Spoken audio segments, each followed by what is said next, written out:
श्री कृष्ण कहते हैं, कभी किसी पक्षी को अपना घोंसला बनाते हुए देखा है?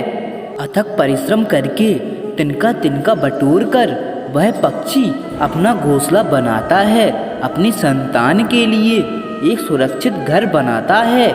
और फिर कहीं से तेज आंधी आती है, भारी वर्षा होती और उसका वो घोंसला टूटकर बिखर जाता है, लेकिन वो पक्षी कभी रोता नहीं, बल्कि वो पक्षी बिना विलंब किए फिर से अपना घोंसला बनाने निकल जाता है और सफलता पाता है। श्री कृष्ण कहते हैं, फिर हम क्यों छोटी छोटी असफलताओं से प्रेरित होकर परेशान हो जाते हैं और प्रयास करना छोड़ देते हैं? कुल्हाड़ी की सिर्फ एक मार से पेड़ नीचे नहीं गिरता, हर चट्टान सिर्फ एक प्रयास से नहीं टूटता। वैसे ही सफलता पाने के लिए परिश्रम करना ही मात्र एक मार्ग है। एक दिन एक व्यापारी सुबह अपने घर से निकला। घर से निकलते ही एक बिल्ली ने उस व्यापारी का मार्ग काट दिया। व्यापारी घबरा गया और घर चला गया और शुभ घड़ी की प्रतीक्षा करने लगा। और जब अपने घर से निकला तो वह वाहन वहाँ से जा चुका था, जिससे वह राजा तक पहुंचकर उन्हें भेंट देना चाहता था। राजा तक पहुंचने के लिए उसे बहुत समय लग गया और जब वो राजा के पास पहुंचा तो राजा क्रोधित हो गया। उन्होंने उस व्यापारी का व्यापार बंद करवा दिया।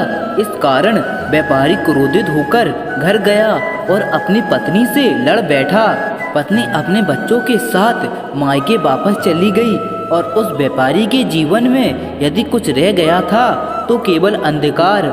और इन सब का कारण वह उस बिल्ली को मानता रहा जिसने उसका रास्ता काटा था। ऐसे ही एक दूसरा व्यापारी राजा को भेंट देने निकला। उस व्यापारी का भी मार्ग एक बिल्ली ने काट दिया। वह व्यापारी भी थोड़ा घबराया, परंतु उसने आगे बढ़ना अधिक उचित समझा और राजा के पास सही समय पर पहुंचकर उसने राजा को प्रसन्न किया और राजा ने व्यापारी को अपना व्यापार बढ़ाने की अनुमति दी। स्वर्ण आभूषण दिए। व्यापारी घर पर पहुंचा और उसने वो आभूषण अपनी पत्नी को दिए और अपने बच्चों के लिए नए कपड़े भी ले आया। उसके चारों तरफ प्रसन्नता थी। इन दोनों व्यापारियों के साथ एक ही घटना हुई, परंतु दोनों की प्रतिक्रिया अलग थी। ऐसा हमारे जीवन में भी होता है। हमारे जीवन में भी कई समस्याएं आती हैं, परंतु उससे कई अधिक महत्वपूर्ण हमारी प्रतिक्रिया है और हमारी सोच का प्रभाव है, क्योंकि यही हमारे जीवन को आकार देती है। इसीलिए अपनी सोच को सकारात्मक रखिए, आपका जीवन सदैव आनंदमय होगा। श्री कृष्ण कहते हैं कि क्या आपने कभी ब्रह्म मुहूर्त में जगकर देखा है? अगर नहीं तो एक बार जरूर जगकर देखिए। संध्या होने के पश्चात जब रात्रि का अंधकार सारे संसार को धीरे धीरे अपने अंधकार में निकलने लगता है, तो यही अंधकार ब्रह्म मुहूर्त में घोर होने से अधिक पूर्व तनिक अधिक काला हो जाता है। हमारे जीवन में भी कुछ ऐसा ही होता है। जब हमारे जीवन की समस्याएं अपने अंत पर होती हैं, तो यही समस्याएं एक भीषण रूप लेकर हमारे समक्ष प्रस्तुत हो जाती है और ऐसी परिस्थिति में अधिक लोग हार मान जाते हैं। परंतु यदि आप हार ना माने और भय ना खाएं और निरंतर आगे बढ़ते रहें, तो प्रकाश के रूप में हमारा स्वागत करने के लिए सूर्य उदय सदा हमारे समक्ष प्रस्तुत रहेगा।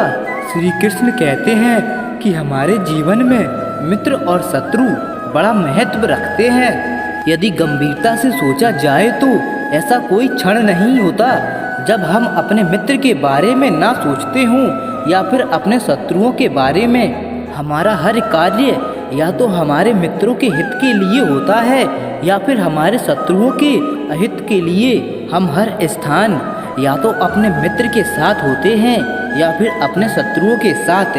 कोई नहीं चाहता कि उनका शत्रु प्रसन्न रहे।